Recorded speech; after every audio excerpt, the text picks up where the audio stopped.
Hi, this is Dr. Kimberley Linert, author of Visualizing Happiness in Every Area of Your Life and host of this podcast, Incredible Life Creator. And today I have with me Jei Pearcey. Hey, Jay. Hi, how are you doing today, Dr. Kimberly? I am great, and we're up early, ready to go. But just so people know who you are, I'm going to go ahead and read your short bio. Okay. So Dr. Jei Pearcey is a cognitive psychotherapist, professor, and USAF combat veteran whose life's work bridges the gap between elite performance, mind-body therapies, and empathy-driven leadership. As the co-founder and chief sport and performance psychologist at NSAWMF and CEO of Mindbytech, he leverages a rare combination of lived experience and scientific rigor to redefine mental health by honing in on mental fitness. And we had a conversation before this on another day, and I just found what you're doing fascinating. So I'm very excited to get into this. But before we do, tell us about you, your story. How did you get into all this? Yeah, well, it's been a long journey, and I don't know if I could point to like one specific event, but I think the event that really catalyzed me into this area of psychology was in my 20s. I got out of the military. So I served when I was 19, I joined the Air Force and I served as an airborne cryptologic linguist. And I got out after two tours to Afghanistan. And I was really struggling kind of with myself after that process. And growing up a military brat as well, I didn't really know anything other than military life. And so it was my first time, being a civilian and getting to experience that. And so I struggled to really figure out where I wanted to go next. And it ended up in me selling everything that I owned at the time. I had a car, a motorcycle, a bunch of furniture, things like that. And I sold it all and decided to backpack Europe for 6 months. And so I did that. And through that experience, I just had many amazing experiences, meeting people, being exposed to different ideas, not having anything to do. Where, I had already purchased all my tickets to ride the trains and things like that. And I just had time to kind of be and do what I wanted to do in any given moment. If I wanted to jump on a train and go to Paris, I could. If I wanted to jump on a train and, go to somewhere in Italy, go to Rome or something like that, I could.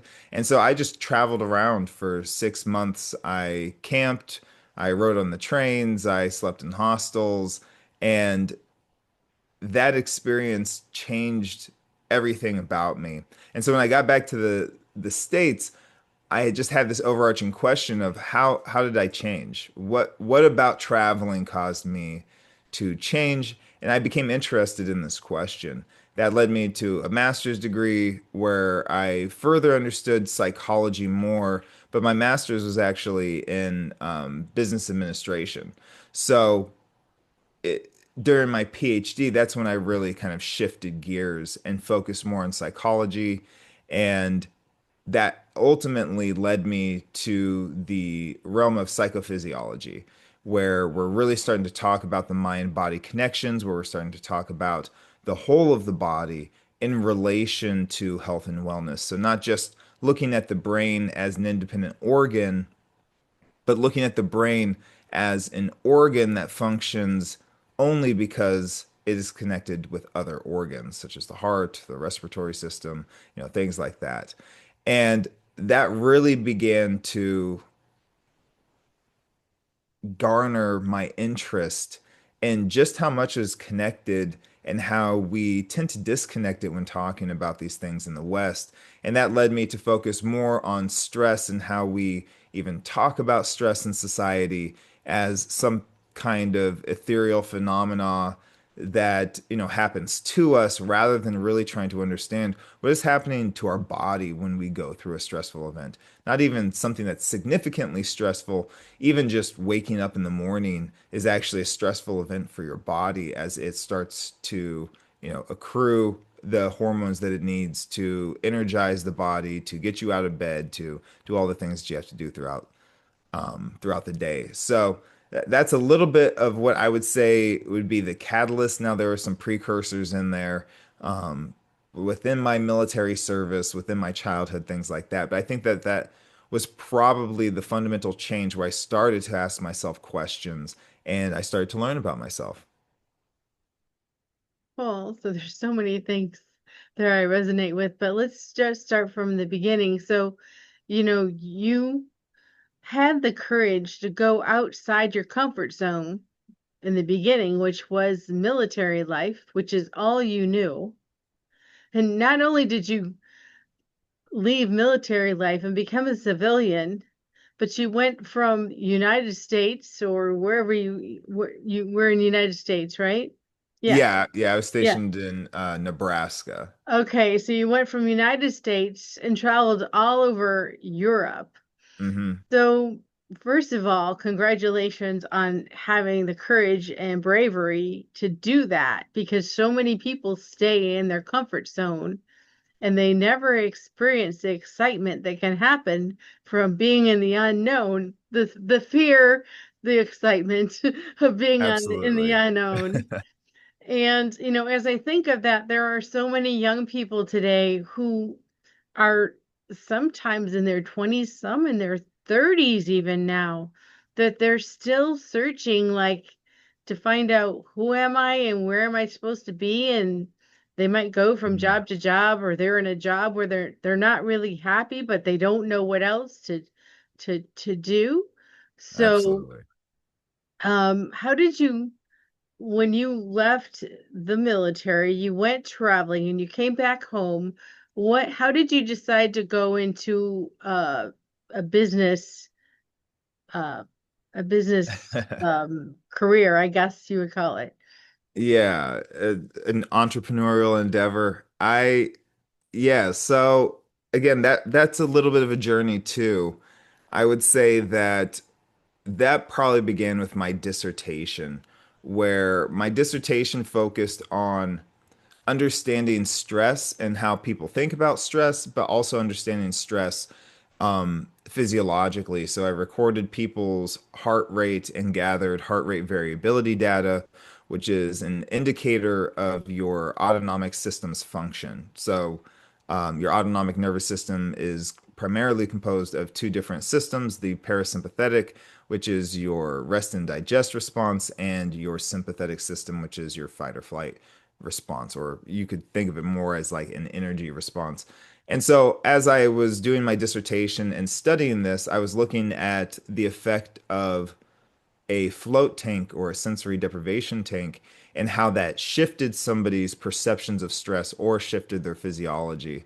And so that really got me interested in stress because I found that people that had a mystical experience within the float tanks had a 41% reduction in perceived stress, not physiological stress. So their body was still responding as if it were in their normal state of stress, but their perceptions of their stress went down significantly.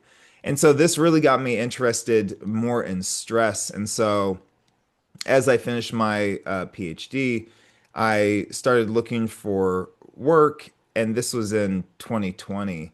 And so I arrived in Houston in January of 2020, right before the pandemic, and started looking for work. Well, actually, I had already applied for a couple of jobs and actually was hired at Columbia University to teach and do research there with military and spirituality. So that's one of my areas of focus as well is how spirituality relates to stress. And in those pursuits, the pandemic happened. That job was actually under a grant. And so we pushed out the start date, pushed out the start date. And eventually, as the pandemic kept going, I or they told me that that position probably wasn't going to be open, and they didn't know when it was going to be opened. And so that ended right there. And so I found myself in a city that I didn't really know well. I was here because one of my siblings lived here, and I was just looking for a change of pace for a little bit, figuring out my next steps. And so I found myself in Houston, not really knowing anybody, not having any opportunities really, and the pandemic raging on. And so I started to do some consulting, individual consulting around stress. I did it business consulting for like Goodwill and designed a video series for Goodwill Southern California. And I did a couple of things like that getting started that then made me go, okay, well, maybe I could just do this. Since at the time, academia was kind of in a hiring freeze during and post COVID, where they weren't really hiring a lot of faculty members, and they weren't doing a lot of research because a lot of the research wanted to be conducted in person. And so I found myself falling into entrepreneurship kind of. And as I did it more, I found that I liked it. And the more I liked it, the more I wanted to do it full time. And so in 2020, at the end of 2022, I think, beginning of 2023, I started my business full time. And so that's what I've been doing ever since, focused on stress and consulting for organizations. So I've worked with the Harris County Police Department here in Texas. I've worked with the Veterans Administration for a number of years now. I've worked for a bunch of different entities here in Houston, like Harris County Department of Public Health, and really just trying to help people understand the relationship between stress and performance, stress and disease, stress and name it. And really starting to talk about whole person approaches, which here in Houston seem to have been minimal. So that's kind of where I focus my efforts and in trying to find a way to talk about this more effectively. I started using the term mental fitness because I feel that that better encapsulates what I'm trying to do, which is help you understand how to train your mind in the ways that you want to train your mind, and not just fall victim to the thoughts that you have, to the situations that you find yourself in, but learning that you can moderate those experiences and how you translate them. So that's a little bit of that journey into the entrepreneurship space. And I was thinking, where you started with stress, you had the whole world as your research when the pandemic started, because Yeah. people were under stress for so many different reasons. I mean, some people had lost jobs and they were in financial stress. Some people Hmm. were stressed because all of a sudden they realized they were with family members that they didn't get along with, but it worked fine when everyone went to work and school, but didn't work so well when everybody was home in the same space, and all sorts of things, isolation. So you had all of that as your workshop, if you will. Mm. And what are some things you noticed during that time that caused people to how did they handle stress, you think, differently than they would when we weren't in that situation? Yeah, that's an interesting question. I think that, well, that might be when we really started to shift in how we manage our stress to isolate more, in my perspective, isolate more when we are feeling stressed. I think isolation did a number of things, but one of those things is it forced us to really communicate virtually or digitally in some kind of way. And in doing so, I think it kind of taught us, like I was saying earlier, you're always training your mind and body in whatever you're doing. And so if your primary means of communication is digital, then you train your mind and body how to really uh, communicate digitally and how you kind of encapsulate that in what you need to do or in how you can do it. And so when society opened up again and everything went back to quote unquote normal, we still had that kind of attentive focus on, oh, I need to text this person or email or I should video call. And we got used to the either going to work and coming straight home or working from home and just being remote. And all of those things, I think, really shift our attentive focus and what's important to us. And we lose the things that we used to do. It's kind of like when you're a kid, there were things that you did for fun that you no longer do, Mhm. right? Whether it's drawing, playing with cars, even doing things like sports, like playing basketball or maybe running or something like that, that when you become an adult or as you become more independent, those things start to fall away as you get a job and as you get a family and all the other things that kind of support that or move you into those positions. And you completely forget the things that you used to do. And so a lot of what I do is reminding people of what they used to do. But I think that similar kind of phenomena occurred during the pandemic, whereas like had to switch your whole routine. Your routine wasn't the same for at least 2 weeks, I think. Like everything was closed down, and then some things started to open back up. But it was a couple of months, if not more than a few months, at least here, where you know, you switched your entire routine. And even then, like a lot of people still worked remote. And it wasn't until the demand to come back into person, even for the federal government last year, with the start of this new administration, that really we got back to that in-person kind of environment. And I know that was jarring for a lot of people as well. So I'd even say that that transition was maybe just as jarring as they got settled into this new role of working from online. And now all of a sudden you have new demands. Now you have to drive again back into work. Now you have to shift your whole routine if you have like kids and you have to drop them off and all those things. And so I think that that kind of thing can be exacerbated. But did you notice anything in like yourself as you went through the pandemic and how you switched routines or even how you responded to stress? Yeah, actually, I was thinking about as far as working. So when I first came out of school, I'm a very affectionate, physically affectionate person. So when I Hmm. opened my first private practice, when I would call my patient's name, I would give him a hug and say, "Hey, come on back." And my business partner, who was the business guy, he goes, not everybody likes that. So Mm. not everybody's that physical. I'm like, okay, that's fine. So then I switched to shaking their hand. Hi, I'm Dr. Leonard. Um, and then, but I noticed after the pandemic because people were so afraid of touching for so long, worried about germs or Mm-hmm. whatever or getting sick, that ever since the pandemic, I never shake my patient's hand.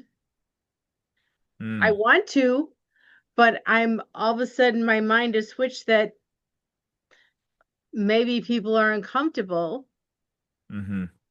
Um, and it's my natural to actually have that physical touch. So, talk about that going from when it comes to stress, how important is that physical touch? Yeah, so I think physical touch is extremely important in a number of ways, but primarily we know that as a function of just being a human being that physical touch is extremely important.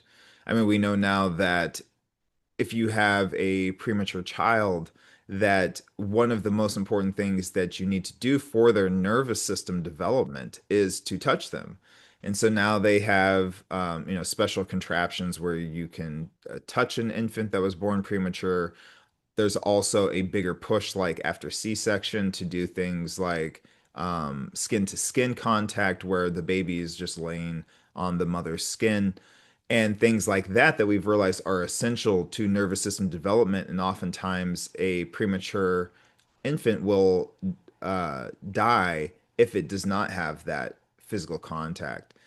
And I don't know the literature that well on that topic as far as like what the proposed mechanism is as to why um, an infant may perish because of that. But it seems absolutely essential to what it means to be a human. And that's just one side of it, whatever side that is related to our nervous system and physiology. But then there's also, the micro the microbiome part of that, where we're looking more about our microbiology and what happens when we shake hands, or what happens even when we're in person with somebody, which is we exchange microbes and we exchange that kind of information, which we now know to be extremely important in other ways of being exposed to different bacteria, being exposed to different environments, being exposed to things that our body can learn and adapt to or adapt from. And that's extremely important. Because if you isolate and stay in your house, let's say for months on end, by the time you go back out into the world, your body is going to struggle with those shifting organisms. And you can see this a lot. I mean, there's been several studies that have shown this importance from like asthma and the microbes that you contain, and how that prevents or reduces asthma, to how different microbes in your mouth and gut can relate to other disorders such as dementia and schizophrenia, to even a focus on microbes as they relate to just our mental health in general. So I think that that's also an important part, as well as the psychological part. You're talking about a way to show warmth, to show attentiveness, to show affection, to show care, that now is kind of gone. Where, and maybe, this is part of the discord we even see in society right now, is it's that it's separated us enough for enough time that it has allowed us to, I think, lean into the hate and the divisiveness of, I don't even care what your experiences have been in this world. And it has allowed us to be a lot more judgmental in our perspectives. And that's honestly what I feel is occurring right now, is it's judgment, but I would say that it's even gone beyond judgment in our society, where it's now disgust. It's, if you are or have a different ideology than me, then I am disgusted by you.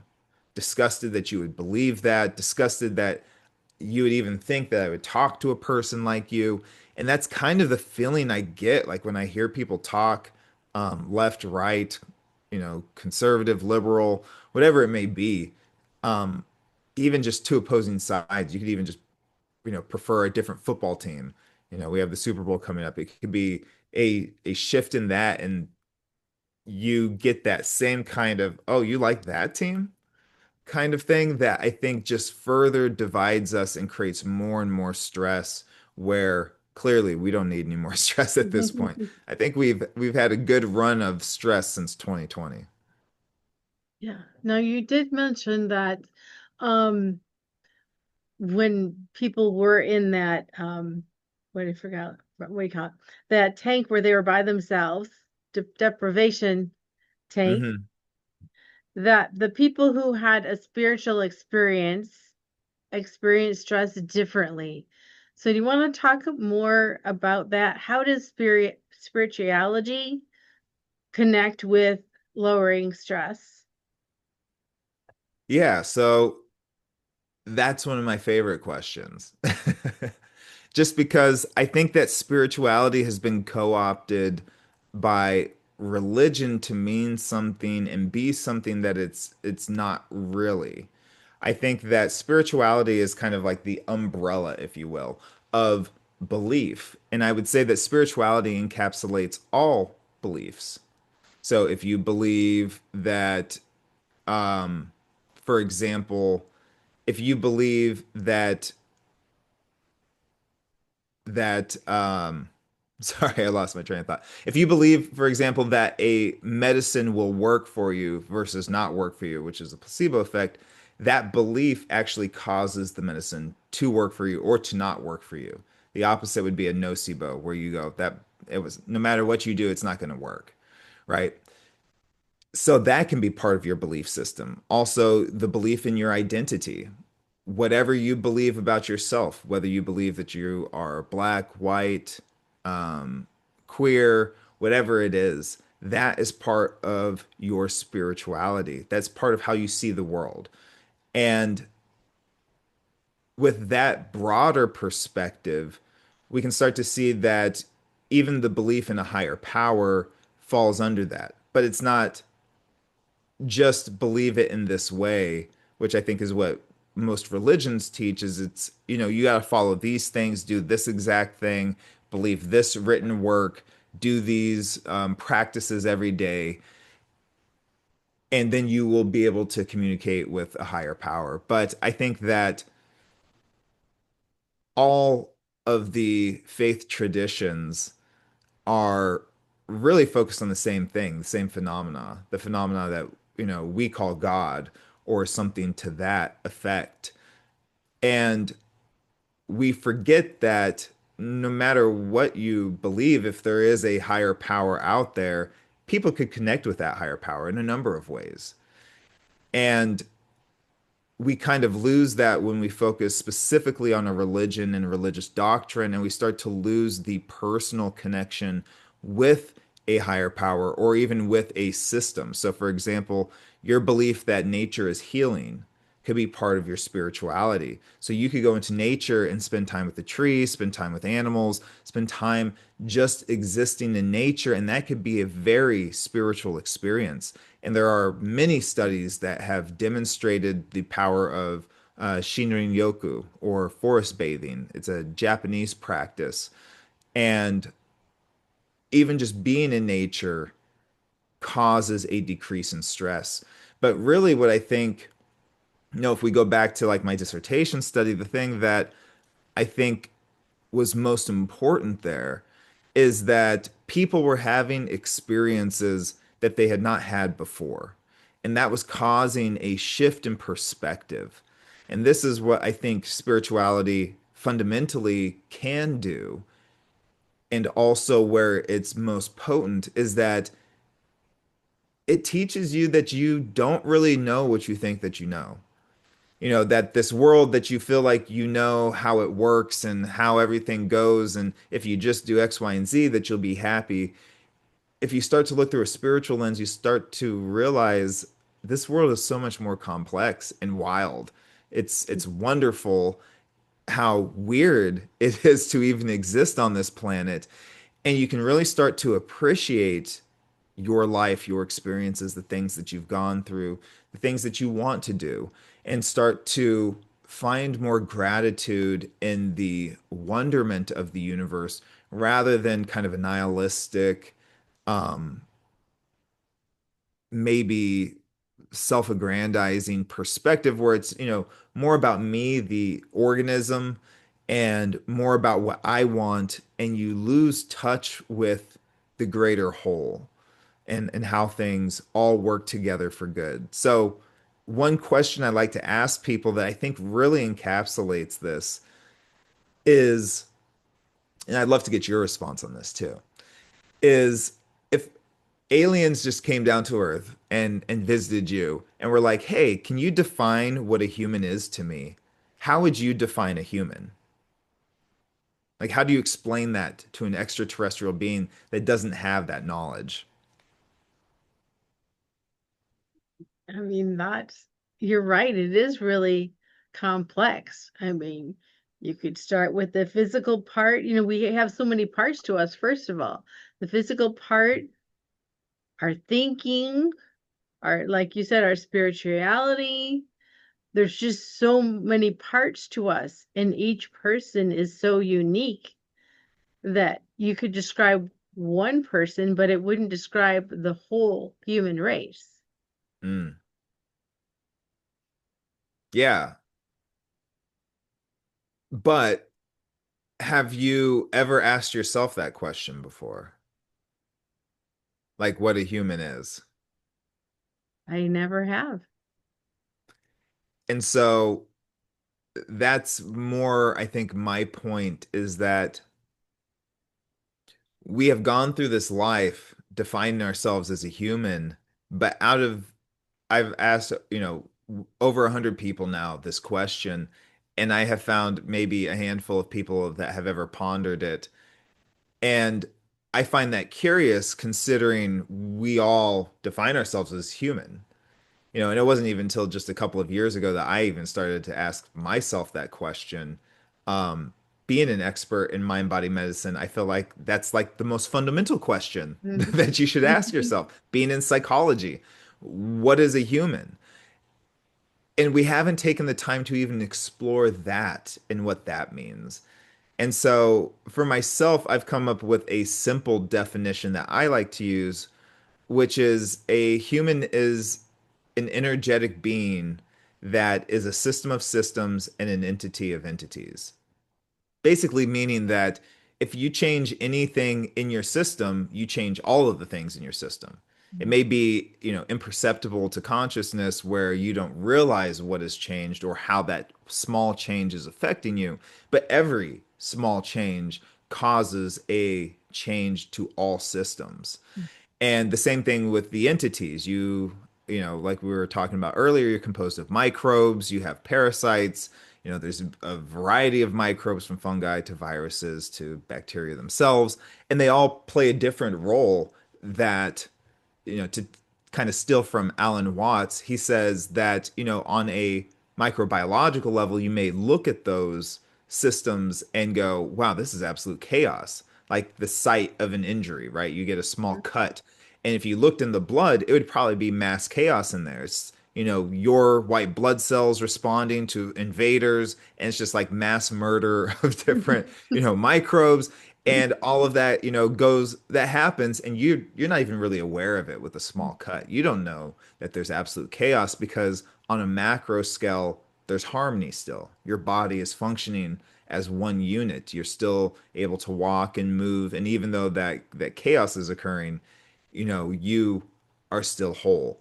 And I think that this understanding helps us to better understand that role of stress in spirituality, right? If you believe yourself to just be a single being and you have no relationship to anything else in this world, how does that belief shift your interactions with the world? Like, how does that shape your interaction from person to person, but maybe even person to environment? Do you care about the environment? Do you care about polluting the rivers and lakes and things like that? Or is it just, I only care about me? And a more expanded belief is, I'm a multicellular being where all of my cells work together in this beautiful harmonious experience that allows me to actually live this life. And not only that, but my cells really expand outside of my body as there's bacteria in the air that are in constant communication with your body, but your body is also communicating with other things around. For example, sense of smell. You can smell how plants communicate and pick that up. You can also feel the sun on your skin, and the sun does different things to our body. And likewise, the sun feeds all plants. So without the sun, you wouldn't exist because plants wouldn't exist, and you need plants to create the oxygen that you use to breathe. So then it becomes, well, where does the human end, like the single human end, and the environment begin? If everything is affecting you, are you really separate from your environment? But that's easy, kind of an easy conclusion to come to if you look at yourself on a microbiological level. On the macro level, it's hard to kind of see that. And so just a little bit of self-exploration goes a long way. I even think that ancient people knew this to a degree. You know, they obviously didn't have like microscopes and things like that to explore themselves on a cellular level, but they had some really fascinating ideas around health and wellness, even talking about gut health long before. I mean, we're talking about Hippocrates discussing the importance of gut health in pre BC. I believe it was like, I forget the era in which Hippocrates was around, maybe like 600 BC, something like that. And they knew some really interesting things, even down to some faith traditions talking about how everything vibrates. And now we know fundamentally that everything in the universe is constantly moving. It's Mhm. everything is vibrating or oscillating in some kind of way.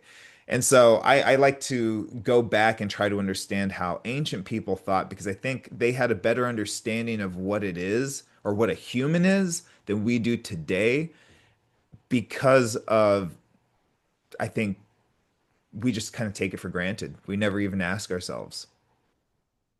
Yeah.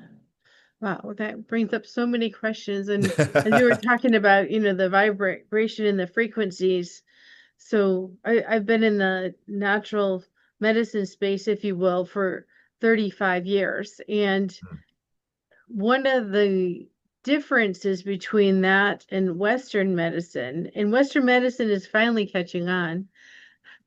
They just always take longer Slowly. than we do.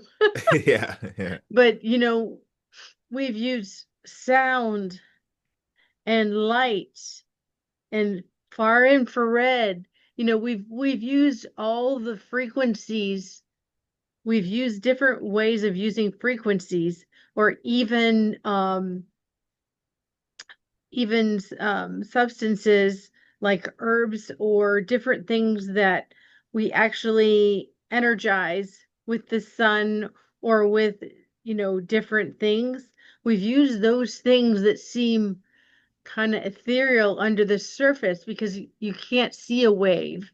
You can't, yeah, there's sound waves that you can't hear. There's light waves that you can't see. But we've used that because we know we're a whole of the universe, if you will, yeah, as opposed to a more I don't know if you call it scientific, or by the scientific method, where it's like, okay, well, we can see a bone, so we can cut the bone, yeah, and we can put a new hip in for someone.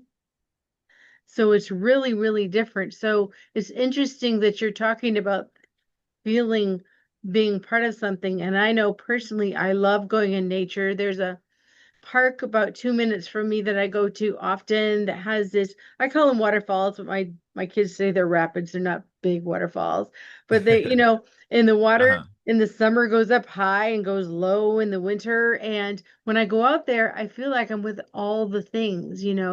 I just feel like I'm a yeah, part of everything, and the seen and the unseen things, but I feel them. yeah, yeah. And this is, I think, one of the flaws in science really is that we are looking for things, but we can't possibly find all of the things. There's always going to be something that's out of our reach, that's completely imperceptible to us, that we can't detect. We don't know how to detect. Maybe there's not even a way to detect it. And also, I would say that one of the fundamental issues that I feel I see now in science that makes science a little more difficult for me to buy into fully, almost, is that our use of language really changes and shapes how we see the world. Hmm. And in the courses that I teach, I really focus on language because I think, similar to never defining a human and not really knowing what we're talking about when saying that we are a human and what that means to us.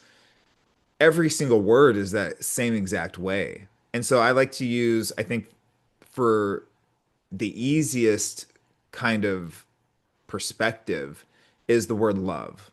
Because I think that the word love has been kind of corrupted in a way. And I don't know if it's intentional or just happens as a byproduct of, how humans use language.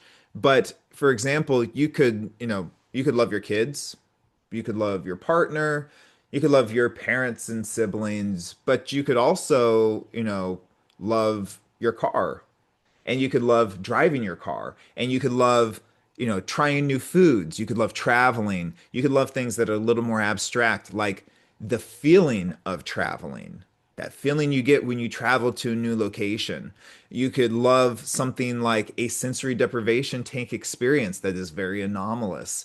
You could love, sunny days and clear skies.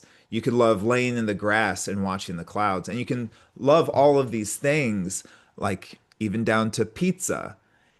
But do your kids know the difference between your love for them and your love for pizza? Do they understand the difference in the word? Because you use the word the same. Mm. Do they understand the difference between your love for them and your love for your spouse or partner? Does your partner know the difference between your love for them and your love for going for a car ride? And oftentimes we haven't spent enough time understanding the word love to understand what we even mean when we say that. And so one of the things I encourage like my clients is when you are using words like that, instead of just using them blindly, start to define them. Like tell your kid, I'm so proud of you for, standing up and singing in choir, doing that solo. Like that takes so much courage. I'm so proud of you. That's just one of the reasons that I love you. And now there's an association that you've just built. You've created an association between pride and what they have done as a result of that pride, of being courageous, of doing something that maybe they're scared to do, of, practicing all those times, practicing to be able to sing, and now associating it with the word love. So now there's some context there. And, getting back into the science, I think it becomes extremely problematic because when you start to label things, you stop seeing what things could be and you put them all into a box.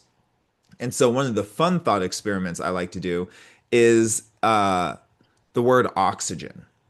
So, we within science have termed a group of molecules oxygen, right?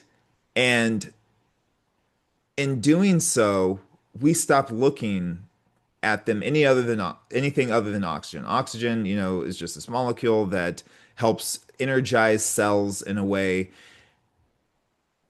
And what if you just change the name?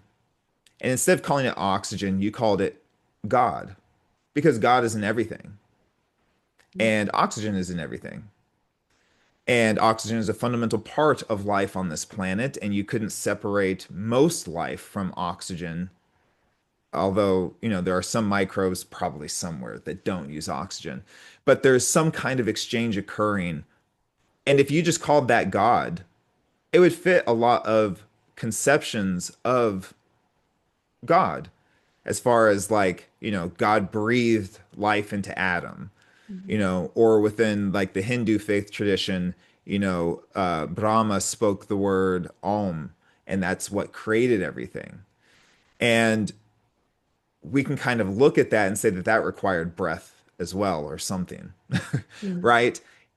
But when you do that, it fundamentally changes how you see the world. If you thought that oxygen was God and every breath that you took was inhaling God, then maybe you would change your ideas around polluting air.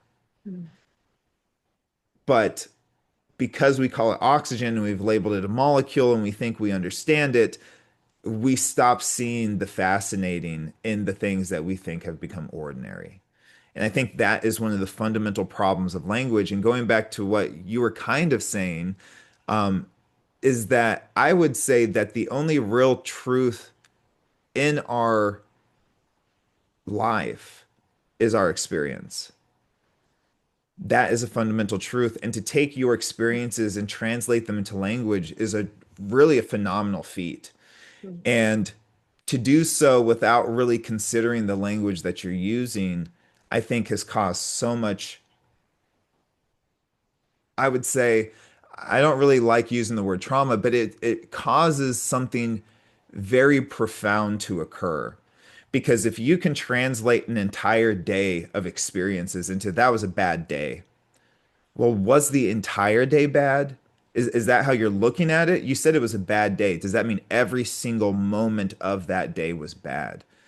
Well, by you encapsulating it all in that one word, you translate the entire day that way, which may not be true to the experience. You may have laughed at times, you may have had a really nice interaction, but there may have been one thing that occurred that just was like, that ruined my day. You know, your boss said something, or, you know, that project that you were working on, you know, the timeline got bumped up and now you have to do something by tomorrow, you know, or something like that. But in translating the whole day as bad, you create a stress response to that entire day of it is bad. And we do this all the time with our language. We simplify and summarize our experiences into just like one sentence. And we don't realize the impact that that actually has on our overall psychology and understanding of ourselves in this world. And so that's where I think language gets really complex. And so when I work with people, I talk about language as a programming system. And you've been programmed from birth to understand this world in a specific way. You know, if you grew up in the United States, most likely you grew up either in Christianity or around Christianity, and that interaction shifted how you think about the world. But if you were born in Afghanistan, you would have a different perspective. And if you were born, you know, in Africa, you'd have a different perspective. And if you were born in China, you'd have a different perspective. Fundamentally, where you were born cause you to learn a language that cause you to translate the world into that language that causes you to see the world in a very specific way. And I just don't think that we have given enough time to understanding language to really see how it shapes our beliefs, our perspectives, and changes our even our mental health. I'm loving this conversation, and I have so many more questions, but we're getting closer to the end here, so we might have to come on and do this again to get more questions answered. But at this point, if people wanted to connect with you, how do they do that? Websites or LinkedIn or wherever. And also, if you have services you're offering, this is the time to tell people about it. Yeah, so you can find me on all the social media platforms as Dr. J. That's Drjei Pearcey, Pearcey. And you can find my website. It's just drj.com. Again, jei.com. And I offer a range of services. I do things actually with sensory deprivation tanks now, where I will help you understand how to use a sensory deprivation tank as a tool. I do things like ketamine integration. So if you are taking a prescription of ketamine, I can help you understand how to use that as a tool. I also do other things more focused on spirituality and other things more focused on stress and whole person approaches to stress, where it's not just talking about your psychology, but it's going through what are you eating? How much are you exercising? What is your spiritual connectedness? Are you doing things that you enjoy? What are you doing that's artistic or creative? And really start to understand a whole person perspective of your health and wellness. And you can find all of that on drj.com. But this has been such a pleasure, Dr. Kimberly. I appreciate your time and thank you for having me on your podcast. Yeah, you're welcome. Well, now I have some personal questions. What gives you the most happiness and fulfillment in your life at this point? I think there's a number of things. Doing what I do is just I love owning my own business. I love being able to come on podcasts like this and just kind of talk with other people that are interested in similar things. I it just gives me so much fulfillment doing these kinds of things. So that is one of the things, but I would say my kids have been, you know, I think one of the great things about having kids is that they make you remember some things of what it was like to be a kid. And I think that has been so important. And I've just loved being a dad and just going through this process. So those two things I think are fundamental for me that give me a lot of joy, a lot of happiness in this life. Wonderful. Well, thank you so much for being here and for your really in-depth exploration into who we are as humans. That's just really, we could talk about it all day. Yeah, another time. Another Definitely. time. So I have one last question. What is your best advice on living an incredible, amazing life? I think my best advice would be to let go of the things that people have told you about yourself and to really go find yourself and do that by going into nature. Do that by meditating. Do that by spending time with your body, learning how your body talks to you, and learning how to interpret those signals. That would be what I would say is most important. The more you cling to what people tell you you should be or shouldn't be, the more you're going to compare yourself and not understand why you're here or what you want to even do while you're here on this planet. Beautiful. Thank you so much, Dr. J. We'll Thank talk to you you. again soon. Absolutely.